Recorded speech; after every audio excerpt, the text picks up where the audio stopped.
Master, would you like some tea? LNG said as he placed a steaming cup of tea gently on the table. Master LNG smiled. Have you finished reading the entire section of the book that I instructed you to read? LNG replied. Yes, Master, I've finished reading it. The Daoist nodded, gently stroked his beard, and said, Very good, indeed. It's true that you have a keen intellect. You grasp one thing and understand 10. Your temperament is also humane. I hope that in the future, you will follow my footsteps in doing good deeds for the benefit of others. But do not boast or show off. Just quietly practice your healing arts and help the people. Remember my words well. LNG bowed respectfully and listened carefully to the master's advice. Seeing a book on the table, LNG asked, Master, what book are you reading? The Daoist replied, This book is about the hidden dragon vein technique. It's an extremely sinister art. It's not meant for people like us. LNG was curious. Then why are you reading it, Master? The Daoist burst into laughter. Ha ha ha, that's a good question. It's evil, but why would I read it? Because in this world, for everyone who does evil with this technique, there are others who use it for good. I read it so that in case someone uses the hidden dragon vein for evil, I would know how to counter it. Ha ha ha. LNG continued to inquire. But why is the hidden dragon vein considered evil, Master? The Daoist explained. The dragon vein accumulates abundant vital energy with powerful earth meridians and accumulated yang energy that can span millions of years, even influencing the vitality and prosperity of entire regions or nations. Therefore, geomancers and sorcerers often seek out dragon veins.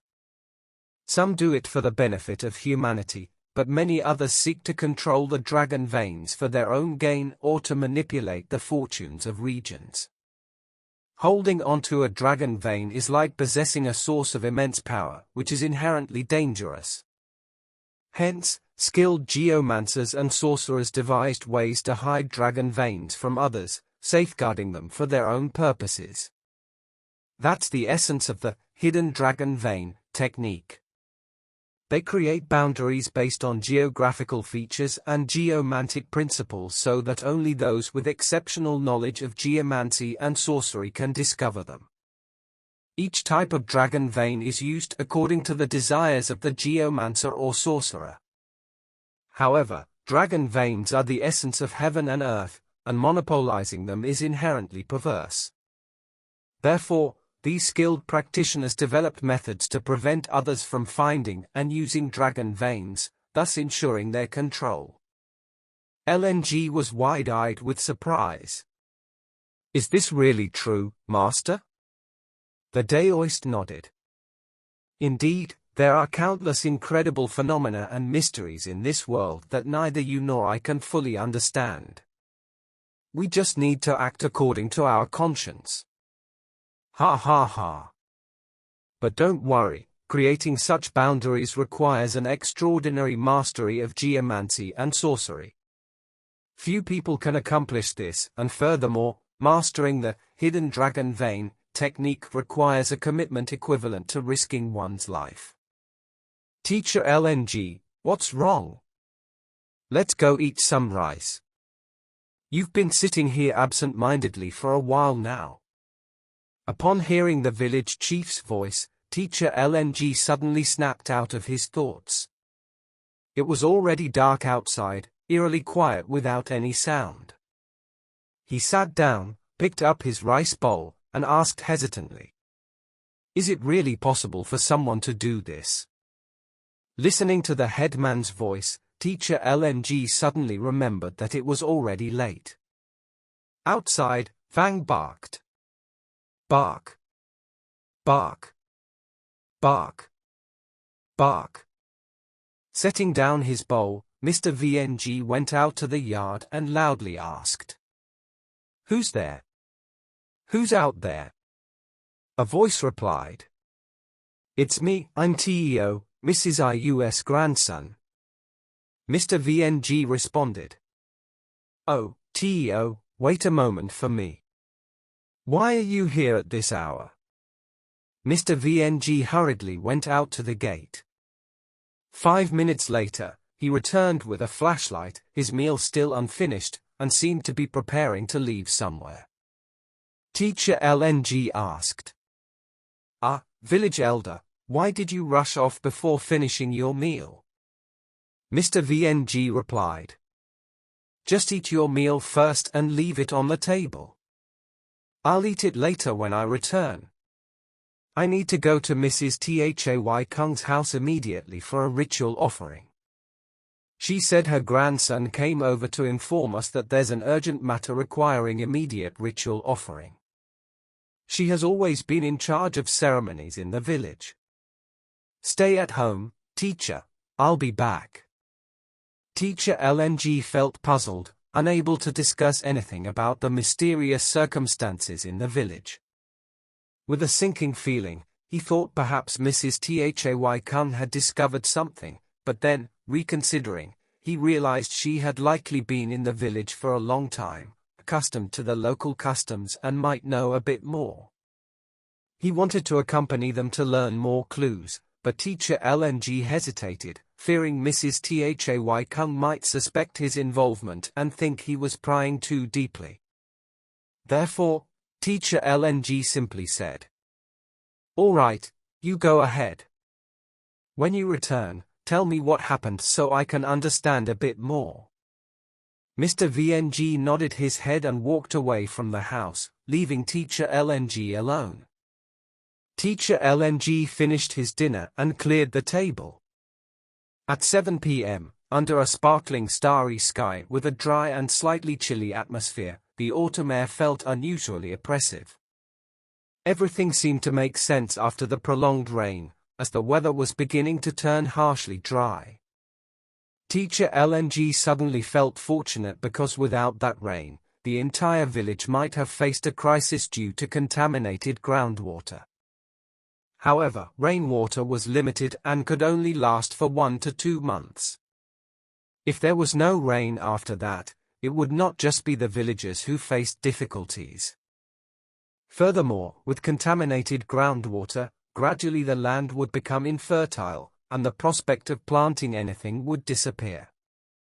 A grim future loomed ahead if the root cause of the issue wasn't swiftly addressed. Teacher LNG's thoughts were speculative.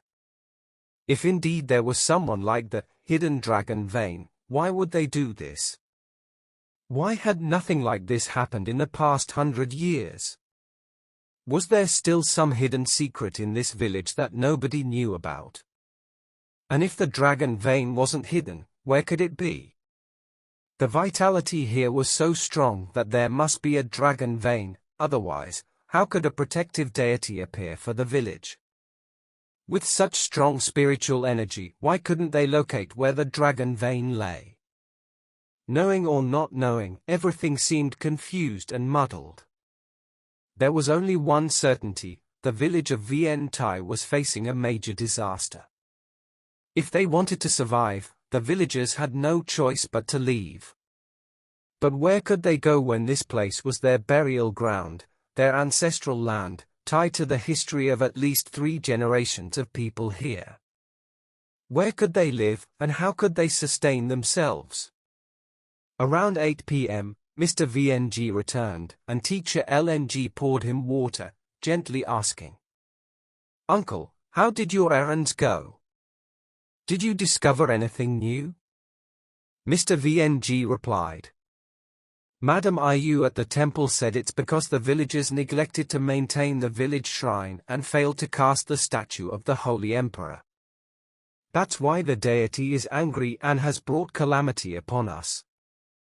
Teacher LNG furrowed his brow.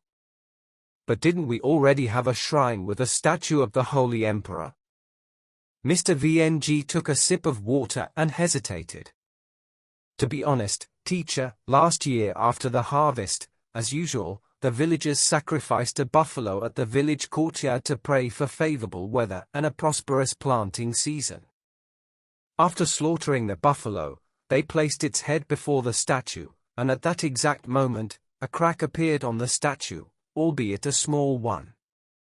Madam Iu insisted it was serious and that we needed to build a new statue. But I thought it wasn't necessary and had the crack patched up by a craftsman. Now, with all these incidents happening this year, and the failed harvest and contaminated water, people are struggling. If we had listened and built a new statue last year, maybe we wouldn't be in this predicament.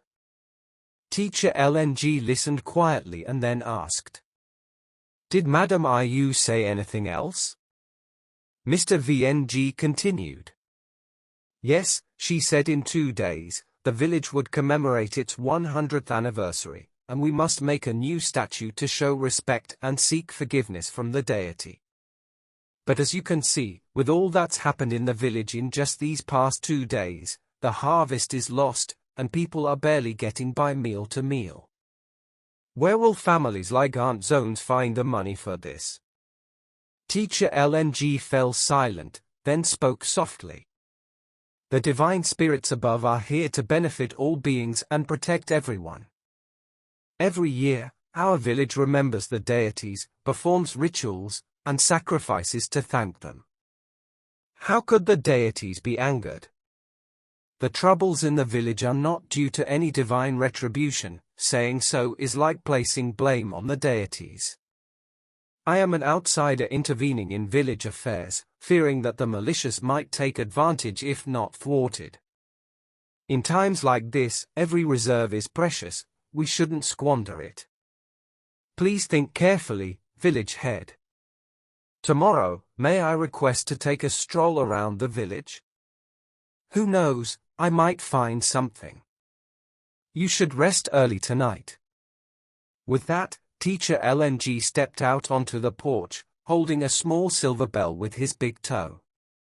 He threaded a thorn string through the bell's loop and tied it around Golden's neck.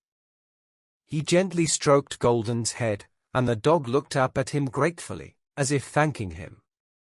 Inside, as he lay down on his bed, Teacher LNG closed his eyes and drifted off to sleep, unaware of the quiet night outside, where not even the sound of a frog could be heard.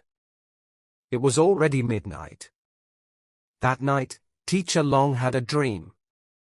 He saw himself standing right by the village well, exactly where he had first been puzzled not knowing where the village chief's house was. However, unlike before, this time the surroundings were eerie, the land turned a grim shade of grey, a foul stench emanated from the well, the locust trees had withered yellow leaves. Before he could comprehend what was happening, Teacher Long jolted awake to see an old man sitting under the locust tree, the same one who had guided him the previous day. The old man sat leaning against the tree trunk, his face filled with sorrow. Teacher Long tried to approach him, but his feet couldn't move. Under the tree, the old man muttered incomprehensibly, his eyes fixed on Teacher Long, his lips moving as if trying to say something. Suddenly, a voice echoed in Teacher Long's mind. "Eastward, 5 miles, where the buffalo roams the wild field, the sun high above, at 3 o'clock in the afternoon. Where the shadow falls, dig 6 inches deep." With that, the old man coughed up blood and vanished. Startled awake, it was already past midnight. Tonight, Teacher Long heard no more dog barks. He cautiously got out of bed. Mr. Vuong was still asleep, and outside, Little Yellow was lying curled up in the corner, unlike the strange behavior from the night before. The night was unusually calm and eerie. Teacher Long sat down, leaning against the chair, sweat trickling down his forehead. What did that dream mean? What was the significance of those 2 sentences from the old man in white? Why was everything so eerily quiet tonight? A sense of unease gripped him, making sleep impossible. He couldn't decipher the meaning of those sentences. Perhaps this was a guide, but a guide to what? He would have to wait until dawn to figure out his next move.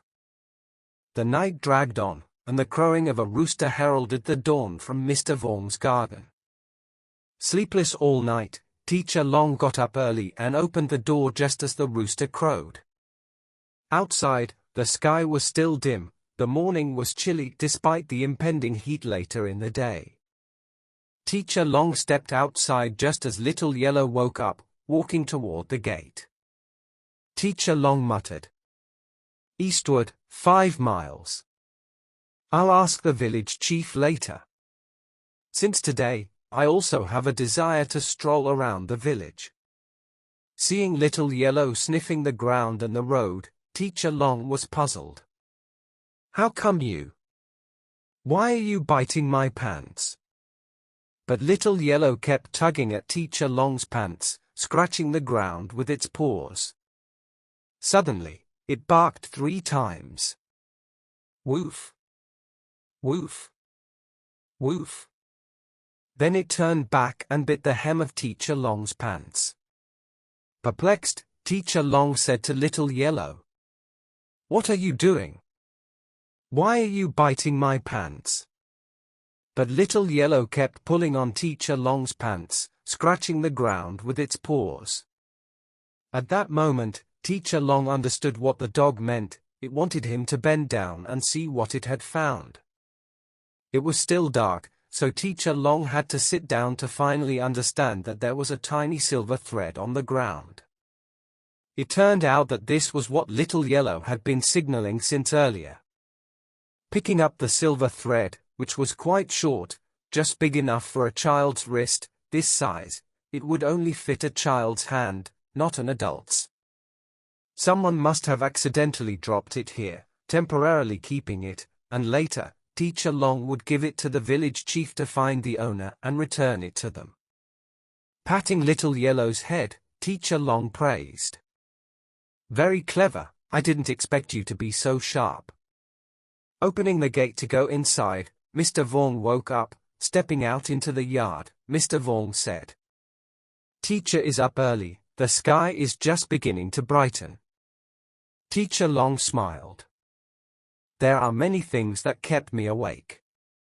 Oh, village elder, this morning, I took this kid for a walk outside and found a small silver thread. I don't know whose it is.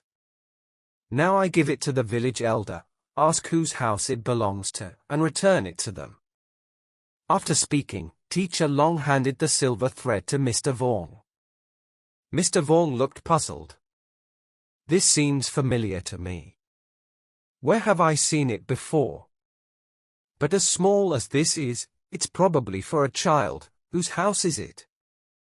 Dropped on this street, it's probably only a few houses like Mr. Sue's, Mr. Mao's, and Miss Zone's who have small children. But it's probably not from Miss Zone's house. She never lets her daughter go outside. Think back, poor child, her father died early, born deaf and dumb.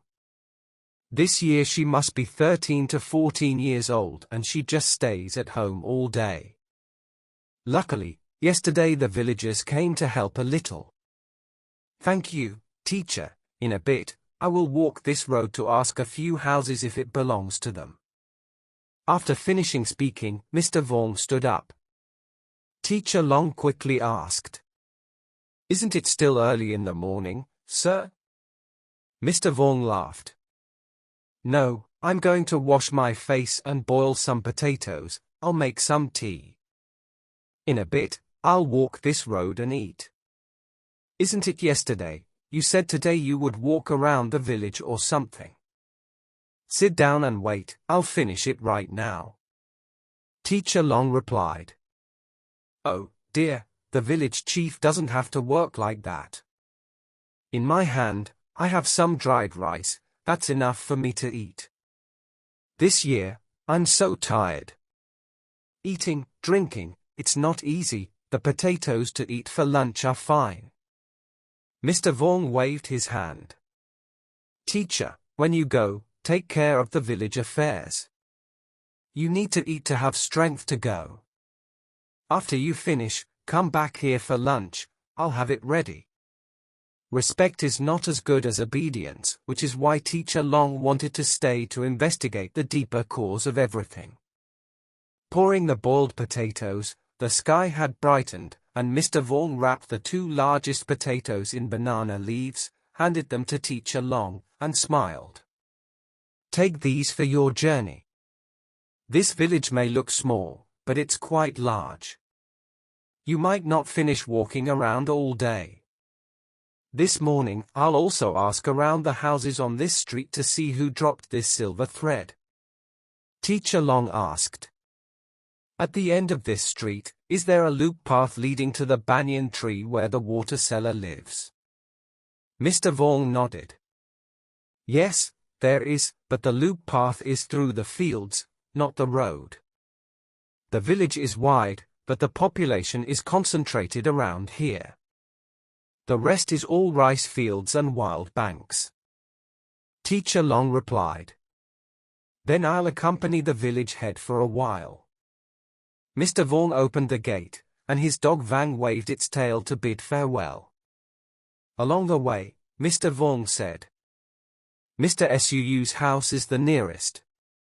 He has a 10-year-old son. Let's go in and ask.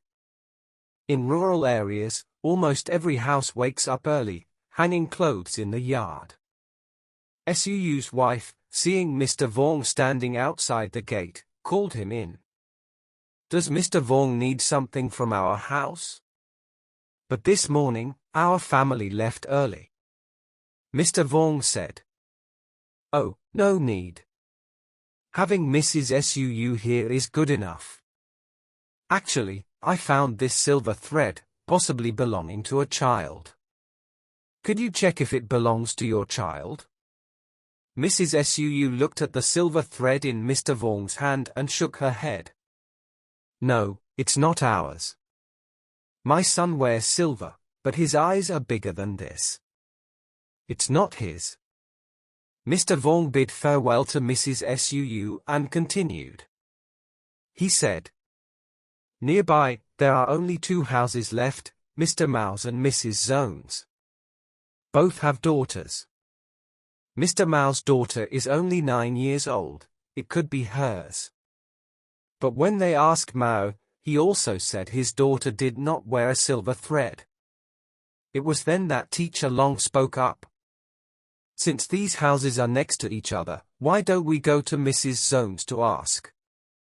Mr. Vuong scratched his head. But Mrs. Zone's daughter, Mi, never goes out. Well, let's go. At Mrs. Zone's house, Mr. Vuong called out. Does Mrs. Zone live here? Immediately, Mrs. Zone ran out excitedly, her hands still dirty. She said. Oh, Mr. Vuong, what brings you here? Mr. Vuong raised the silver thread, but before he could ask anything, Mrs. Zone quickly took it. Oh, why do you have this silver bracelet? It's my daughter's. Mr. Vuong was bewildered, asking again. Is this really your daughter's? This morning, I found it outside my gate. I thought maybe I'd seen it somewhere.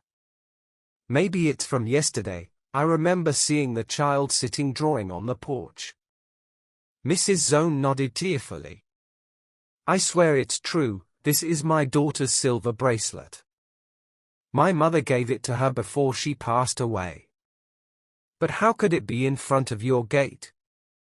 Mr. Vuong frowned. Oh, this lady's house. Your words are different from what you said. Please check to see if it really belongs to your child. Mrs. Zone opened the gate for Mr. Vuong and Teacher Long to enter. It was still early, so Mi hadn't woken up yet. Mrs. Zone led them to Mi's bed, confirming that Mi wasn't wearing any bracelet. Mrs. Zone was confused. Why is this happening? Mi was at home all day yesterday, and she can't walk out without me knowing. She's mute and can't speak. How could she have dropped the bracelet outside your gate? At this point, Teacher Long began to feel strange. If Mrs. Zone had been at home with her child all day as she said, Mi couldn't have gone out without her knowing. Yet, the bracelet couldn't have walked to their gate by itself. As they pondered, a voice from outside the street shouted. "Mr. Vuong, you here?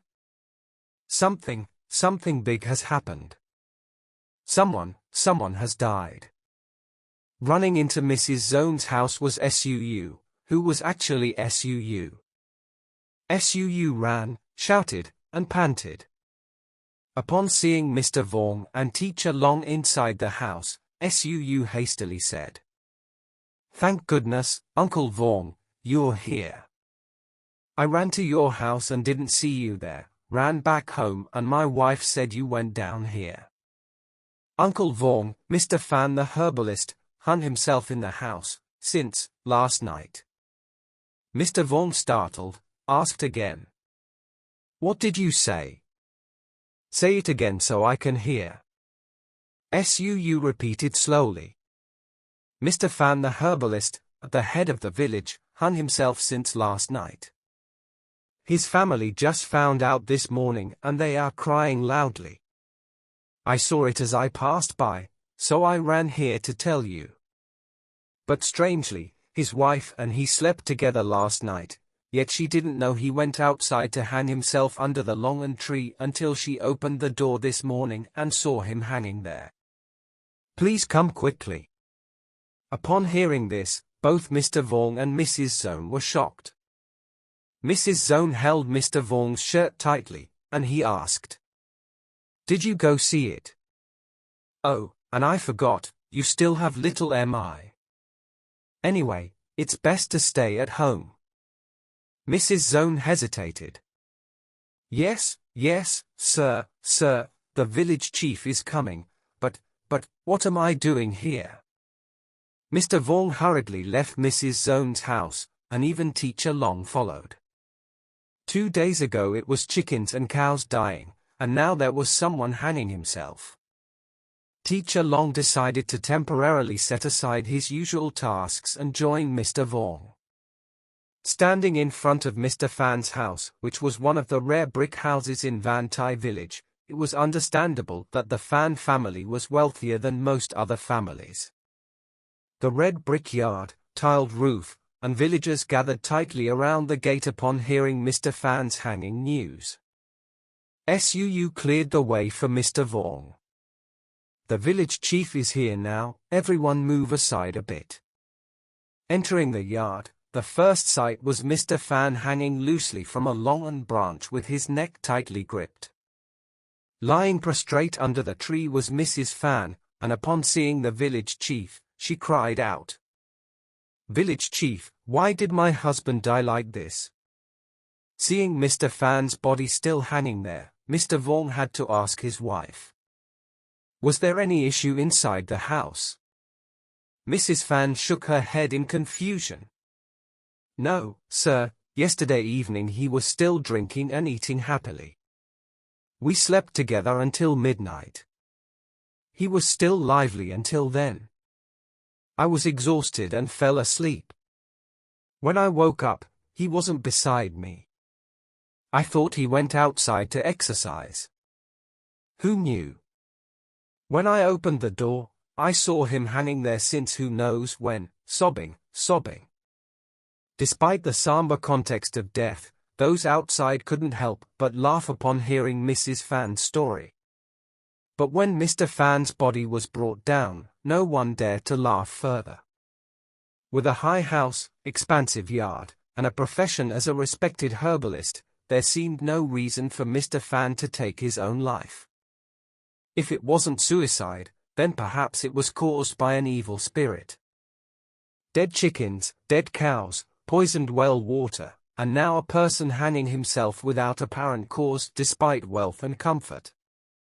All these events in the past 3 days made the people of Van Tai village feel fear. In the crowd, suddenly someone laughed loudly. Ha ha ha. Ha ha ha. I told you, if you didn't listen to me, this village would be punished by the gods. The voice belonged to Mrs. Dayu, who practiced divination in the village. Upon hearing about someone's death, Mrs. Dayu came to see and continued to instill fear into everyone. Mr. Vuong looked at Teacher Long and said softly, Perhaps she's right. We must erect a statue of Ton Hoang. Teacher Long replied, Please show me the crack on the statue's base, Chief. Mr. Vuong nodded. By then, Mr. Fan's family had arrived, and his body was taken inside. Mr. Vuong, Teacher Long, and Suu proceeded to the village's summit not far away. Mrs. Dayu followed, with curious villagers in tow. At the village crossroads, suddenly a giant catfish leapt from the well, its tail as big as an adult's leg. The catfish thrashed a few times on the ground and then lay still, seemingly dead. Witnessing that scene, Mr. Long immediately recalled the image of an elderly man sitting under a banyan tree in his dream last night, the same figure clad in white clothes who had guided him to the village chief's house before. In other words, that white banana fish was the embodiment of the old man and also the village guardian spirit of Van Tai. Crash! The village well wasn't far away. A loud noise just came from the direction of the village well, as if something had just shattered. Without anyone saying a word, everyone immediately ran towards the village well. Stopping in the middle of the village square, dust was billowing inside the communal house. Mr. Vuong stood dumbfounded, nearly collapsing if it weren't for Suu's support. Inside the communal house, the statue of the deity Ton Hoang had collapsed into pieces. Mrs. Dayu, the village shaman, burst into laughter with an eerie cheer. Ha ha! It's over, it's truly over. This village is doomed now with no one left. The deity is angry now. Ha ha! Her laughter sent shivers even down Suu's spine, a man known for his toughness. Mr. Vuong, his face drained of color, sweated profusely. As far as he knew, nothing like this had ever happened in the village before. The statue of the deity Ton Hoang had been there for a long time, but it had never been shattered like this into scattered pieces. The deity's statue collapsing was a great omen, but this was not due to the deity's wrath, but rather because the village guardian spirit of Van Tai had disappeared, or in the parlance of the villagers, that deity had died. The people of Van Tai, those who witnessed the statue of Ton Hoang collapse, all fled the communal square. Suu swallowed hard and asked, Sir? Mr. Vuong? What should we do now? Could it be true what Mrs. Dayu said just now? Mr. Vuong didn't know how to answer, because he too believed in the words spoken by the village shaman.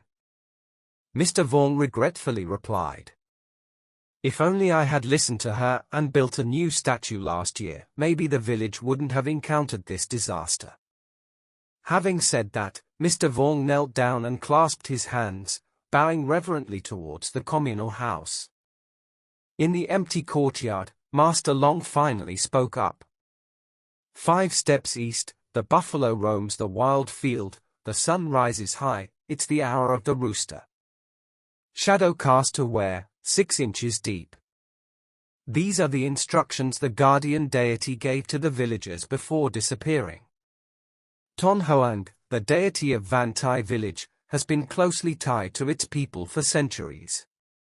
Now, facing calamity, even the deity couldn't escape its fate, but it still tried to send a message to the villagers. Now I understand. As the village chief, sitting here crying won't solve anything. If death is inevitable for the villagers, why don't we do something before we die? Suu looked at Master Long and asked, What do you mean by what you just said? Is there any way you can help our village? Master Long gently replied, I'm not sure, but if we want to help the villagers, it's not by relying on others but by saving ourselves. Now I need 2 people to come with me, measure from the village well, lead me exactly 2 miles east, bring shovels, pickaxes, and digging tools. When we get there, I'll have further instructions. Before the disaster strikes, the guardian deity still tried to send a thunderous message. This may be the way to save the villagers from destruction. At Mrs. Zone's house, Emma was awake, as usual, slowly stepping out onto the porch, holding a small red tile sample in her hand. Emma continued to draw erratic lines on the porch floor. Her hollow white eyes stared straight ahead into space, as she repeatedly traced the tile on the porch. Swipe. Swipe. Swipe. As she drew, Emma chuckled. Hi, hi, hi. He. He. Mrs. Zone was behind the house, hearing laughter. She quickly dropped the basket of vegetables she was picking, hurriedly ran into the house, and saw Emma sitting there. Mrs. Zone looked around, asking her daughter even though she knew her daughter couldn't answer. Did you just laugh? Emma didn't respond verbally but through her actions. Mrs. Zone sighed. How could she laugh? I haven't seen her laugh for over a decade. Looking down at the porch where her daughter was sitting, Mrs. Zone thought Emma was just drawing meaningless patterns, sighed and went back to the kitchen to continue gathering more vegetables. But no, under the porch was a drawing that looked very much like a tree, with a figure hanging on the branch drawn in the form of a human. Those brush strokes weren't just random tiles, they had a specific shape. And the painting of the tree and the person was the painting that Emma drew yesterday. But now, she was drawing a new painting with new erratic strokes. 30 minutes later, Suu returned to the village well. Following him was another person, holding a hoe, a shovel, ropes, and water. Suu said to Teacher Long, "This is Luke, my wife. She's strong. You said to bring a hoe and shovel, must be for digging somewhere, so I brought her along to lend a hand." Before leaving, Teacher Long said to the village head, "Have you informed everyone about the contaminated well water?" Mr. Vaughan replied, "I've notified every household, sir." Suu interrupted, "Don't worry, teacher. Just now, when people saw a white snake jumping out of the well and dying, everyone was terrified. Yesterday, there were rumors, but today no one dares to use the well water anymore." To be sure, Teacher Long continued, "Indeed, it's just a guess after Mrs. Zone's well water killed the chickens and Mr. Mao's well water killed his cows similarly. But it seems the pond and the canal water haven't shown signs of contamination yet, because if the water were toxic, all the fish and shrimp would have floated up. This seems to be a sign that the poison is currently only in the well's underground water system. However, for safety, during this time, everyone should stick to using rainwater." Mr. Vaughan nodded. "Yesterday when you spoke, I had already warned everyone." Teacher Long noticed a large rain cover in the temple courtyard and brought it out. Unfolding it, he said, "Now, let's help cover the well with this to warn everyone." After covering the well, it was nearly 9 a.m. Teacher Long stood silently for a moment and then pointed towards the sign for everyone. 5 miles east, please guide the way." Luke asked curiously, "But isn't that direction towards the village's wilderness? How do you know it's exactly 5 miles? Teacher Long smiled. "Don't worry about that. I have my own way of measuring distances." "But why do you mention the wilderness?" Mr. Vaughan explained. That's the area within Vien Thai village, but from my grandparents' time, they said nothing grows there. No one knows why. People thought the land was barren, so they stopped farming there. Our ancestors only expanded and built houses and gates later. So, when you see it, our village is vast, but everyone lives around the village temple and the village well. The area where nothing grows gradually became known as the wilderness. As they walked further, Teacher Long focused on the uneven ground to estimate the distance they had traveled. Mr. Vuong was right, this path led to the village's ancient banyan tree, confirming that the village's land was indeed extensive, but its population and homes clustered near the temple. When they arrived here, it was challenging, and Teacher Long finally found a water place under the banyan tree to shelter from the rain. Teacher Long thought to himself, "Wilderness. Could it be that the land is so desolate that nothing can grow?" As they continued on the path, weeds and wild trees grew thickly, almost covering the road. It seemed that no one had traveled here for a long time, so the path gradually became overgrown. Suu and Luke went ahead, clearing the wild growth on both sides with their knives to clear the path. Teacher Long followed behind, contemplating. Finally, they reached the end of the dense path. Suddenly, Teacher Long said, "Stop. We've walked 5 miles. Whack! Roar! Roar!" The sharp knives cut through the bushes in front of Suu, revealing the area ahead as the wilderness. Luke ran out and laughed loudly. "See, I told you we'd reach the wilderness." In front of Teacher Long, the scene completely contradicted his expectations. Upon hearing the name wilderness, he had imagined dry, barren land, but everything he saw here was the opposite. In front of Teacher Long was a lush field of grass, tall clumps of grass almost as tall as a person stretched all around. Teacher Long seemed somewhat surprised at this place. Suu ran up and asked, "Teacher Long, is this the place you wanted to come to?" Teacher Long nodded. "Exactly 5 miles from the east should bring us here, so we must be in the right place." Suu continued. "So where should we dig now, teacher? Just tell us. We'll get right to it." Uncle Vuong also waited to see what Teacher Long would instruct next. Teacher Long replied, "We've arrived at the correct spot after traveling 5 miles east, but we must wait until precisely the 3rd hour for the right timing. Besides, there's another matter I'm waiting for." Uncle Vuong asked, "What matter is that, teacher? Is there anything else we need?" "The tools and water are all prepared." Teacher Long raised his hand to signal them to wait, but as before, he couldn't deduce anything. Teacher Long asked, "The grass here seems good. Surely the villagers bring their cattle to graze here, right, village head?" Luke laughed and said, "No, teacher, not at all. When we entered here earlier, we saw that the path was overgrown with weeds, so we had to clear it with machetes before we could pass through. Besides, our village has expansive land, and around the residential area, there are fields. No one would go all the way to the wild bay just to herd their cattle. It's too far and quite dangerous." Suu interrupted. "This guy talks cautiously. Why are you talking to the teacher like that?"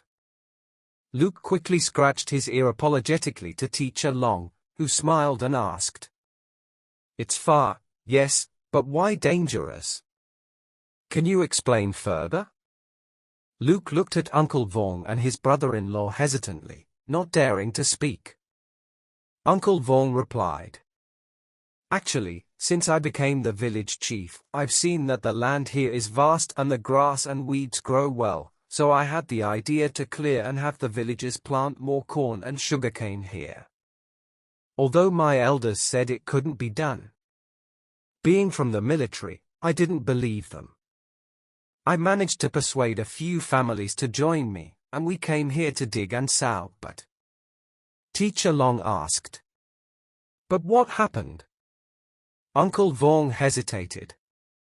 But out of the 3 families that joined me, there were 2 newlyweds. After clearing for 3 days, they didn't come back. When I asked them, they said they didn't want to work anymore. And 3 days later, for some reason, both couples died in their locked house. We knocked and called for a long time, but no one answered. Worried, I broke in. On the bed, they had been dead for who knows how long, lying in strange positions, as if they had suffered greatly before death. And there was a lot of money on the bed besides their bodies. Teacher Long frowned. Money? Were they wealthy? Uncle Luong shook his head. If they were wealthy, they wouldn't have followed me to work this land. I still don't understand how they suddenly had so much money after just a few days. The cause of their deaths remains a mystery. It's been over 20 years now. Suu interjected. That's why the villagers say there's something wrong with this land, so no one dares to venture here. Luke added. I also heard HOA talking about it. He and his new wife came here secretly because their families opposed. While sitting and talking one day, they suddenly heard laughter right behind them. The laughter was eerie, so they fled without even their clothes. Though not clear, 1 or 2 stories about the wild bay made Teacher Long realize that this land surely hides something. But whatever it is, it will only be revealed at the next hour of NGO's clock.